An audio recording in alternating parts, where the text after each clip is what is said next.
This is Town Square Sunday on demand. And now, 1420 WBSM's Jim Phillips. Good morning and welcome. I'm your host, Jim Phillips. Town Square Sunday is a weekly community affairs program that airs every Sunday at 6 and 11. Thank you for joining us this week.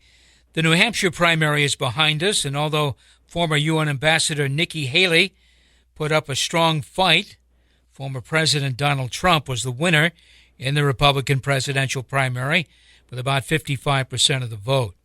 The results probably disappointed both candidates. I'm sure Trump wanted a bigger victory margin. Haley probably wanted to be a bit closer to the former president. Here to speak with us about the primary and presidential politics in general is Professor Ken Manning, the chair of the Political Science Department at UMass Dartmouth. Ken, good to speak with you again. Good to be with you. So how do you review or look at the results in New Hampshire, first blush? Well, like you said, I think both sides on the Republican front have something to be disappointed about. Trump had a win there. I don't think that was any surprise, but the 11-point margin of victory is not nearly the convincing margin, I think, that Trump and his backers had hoped for. Nikki Haley, of course, had dreams of one time pulling off an upset, and I suspect that Ron DeSantis pulling out of the race right before New Hampshire was an indirect way of trying to boost the chances of that, and of course that didn't materialize either.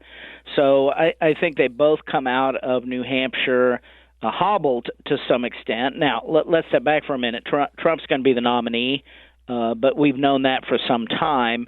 But what we can see from New Hampshire is that there are divisions among Republicans, though the vast majority of Republicans like Donald Trump. There's a significant but small minority of Republicans that don't like him. And, of course, Trump is very unpopular among independents. And so there's some real red flags here, I think, for the Trump side.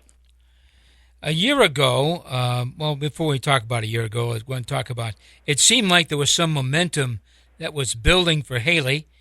If the vote had been held a week later or 2 weeks later, would the outcome have been different? Oh, I don't think so. It's pretty clear, if you talk to Republicans, that the multiple criminal indictments against Donald Trump have really resulted in a rallying effect for a lot of Republican grassroots voters. And they've essentially galvanized to Trump's side. They feel that he's being treated unfairly, and so they've supported him. And in that way, the criminal charges against Trump have bolstered his prospects of getting the Republican nomination. And I don't think a week or two here or there really changes the fundamental dynamics there. The problem for Trump, of course, is that this is radioactive for his appeal to independents, and like I said, the 20% or so of Republicans are really repelled by Trump. But at the end of the day, like I said, I think he's got the nomination and had it locked up for some time. It appears that the former president's legal problems are really no concern at all to his base. They just don't care. I think to some extent that's true. I think a lot of the Republican base discounts it. They believe Trump's rhetoric in saying that it's politically motivated, that they try to justify it and frankly engage in all sort of intellectual backflips to try to still support Trump. But look, Republicans in general are a party that tends to circle the wagons around their nominees and their candidates. They place a very high premium on loyalty. And so if they care, it's not going to be to the extent that it causes them to not support Trump. That said, I think that there are Republicans who have very serious reservations about Donald Trump. He's got multiple charges against him. They are serious charges, and despite some of the media echo chamber on the right that tries to dismiss a lot of this stuff, it's real, and you can just tell by Donald Trump's reactions to it that he's concerned. And I think that a lot of Republicans who are pretty smart and savvy see that all of this legal mess is going to hurt Trump when it comes to the general election. The next primary is in late February in South Carolina, Nikki Haley's home state. Can she win there? It doesn't look like she can. Yeah, that's right. If you look at Donald Trump's the demographics of his core supporters, non-college educated whites, blue-collar Republicans, evangelical Christians are his strongest supporters. And there's a lot of those folks in South Carolina. Haley tends to attract more upscale Republicans, the traditional kind of country clubber types. And in South Carolina, those folks certainly are there, but they're outnumbered by kind of the Trump faction. So I do not see Haley pulling off an upset and winning in South Carolina. I think Trump's got this. He's got it pretty much wrapped up. So what you're saying, the race is pretty much over, and all of what's happening is window dressing. And are you saying there couldn't be April or May surprise somewhere, March surprise? Look, as the path is laid out from here, I don't see Trump being denied the nomination. What could happen is some unforeseen event. Trump's had some health issues recently. He's shown confusion on the stump, slurring words. Does he have some health emergency that comes out of the blue and potentially sets him back? Is there some other, bolt of lightning that could come along? Politics is kind of a crazy business. All sorts of things can happen. You never say never. But outside of that, meteor from outer space type situation, it's hard for me to see how Trump is denied the Republican nomination. The reality is the majority of Republicans like Trump, and like I said, a good 4 out of 5 within the GOP, generally, roughly speaking, here, are comfortable with Trump. They may not think he's an ideal candidate, although roughly a third of Republicans do, but they're comfortable enough that they'll support him. And I do not see any way for Haley to really ultimately upend that dynamic. You think she'll be out by March 1st? She certainly could be. There's a lot of pressure on her, of course, from Trump and Trump supporters for her to drop out. I don't know. At this point, a month is an awfully long time, so I certainly wouldn't be surprised if she threw in the towel in the next couple of weeks. But she could decide to stick around, thinking that some type of bolt of lightning event could occur. But yeah, it's hard to see where she really goes forward here. Sure. You're listening to Town Square Sunday. I'm Jim Phillips. My guest is Professor Ken Manning, chair of the Political Science Department at UMass Dartmouth. Well, Trump will get his hardcore Republican vote in November, but that is not enough to guarantee a victory unless Democratic voters stay home. Is that what Trump hoping for? Oh, sure. I think there's two things that have got to keep Democratic campaign leaders up at night. One is, of course, a lack of enthusiasm among key parts of the Democratic Party coalition, particularly younger voters. I think that's a real concern for Biden. I think, too, any third-party bid, there's talk of this no labels effort. People are keeping an eye on Joe Manchin, what he does. I think if there was some credible, significant third-party effort that could potentially peel off support among some tepid Democrats, I think that's got to cause some worry among Democratic Party officials.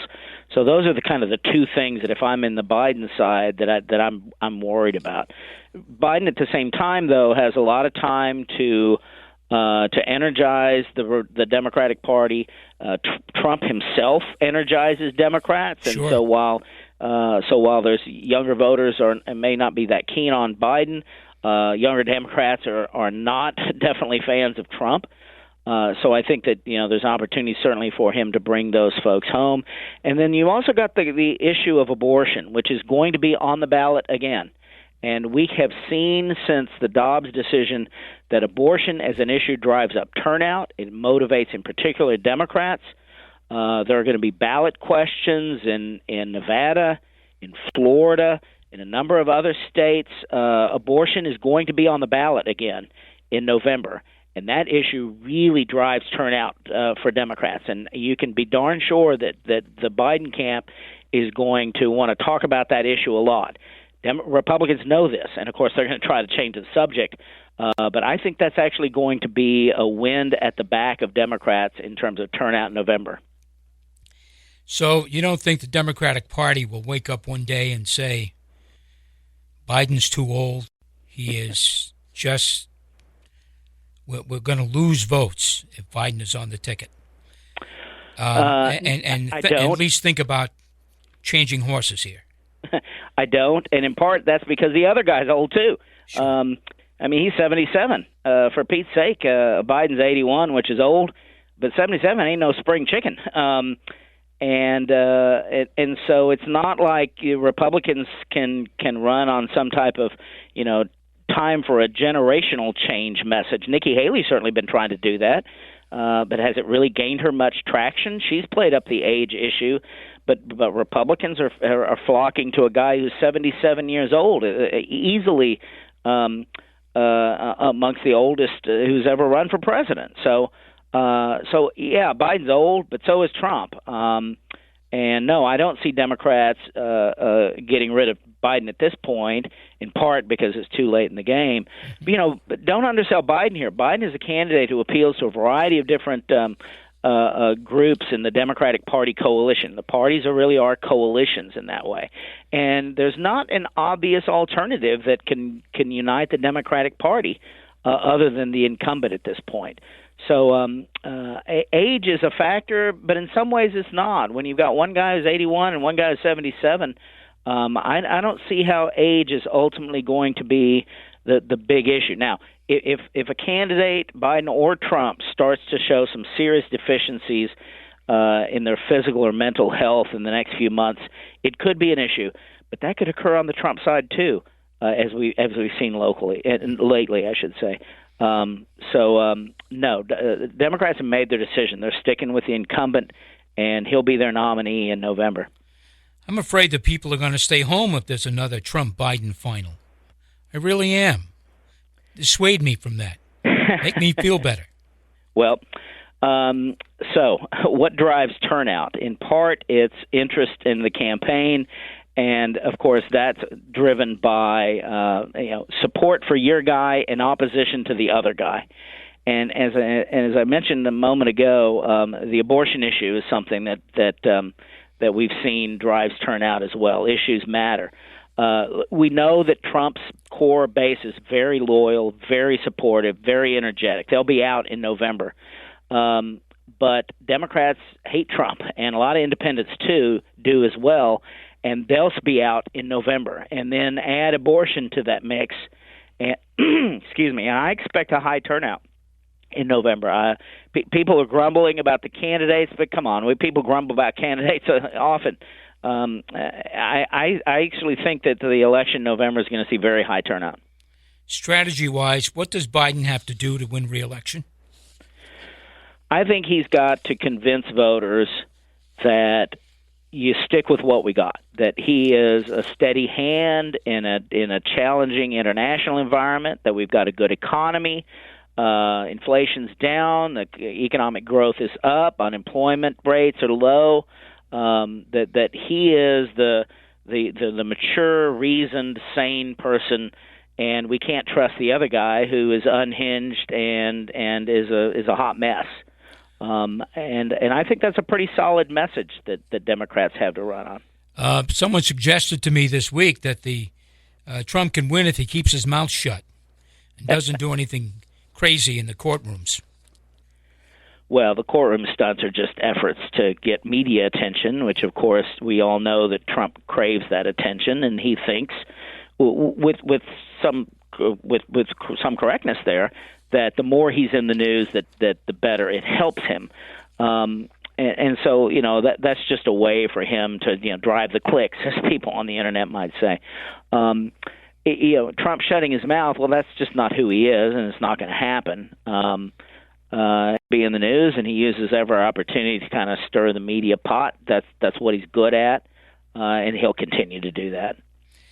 All right. My guest has been Professor Ken Manning.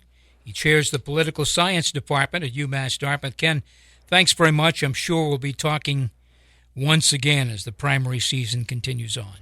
Absolutely. Stay with us. Town Square Sunday will continue in just a moment.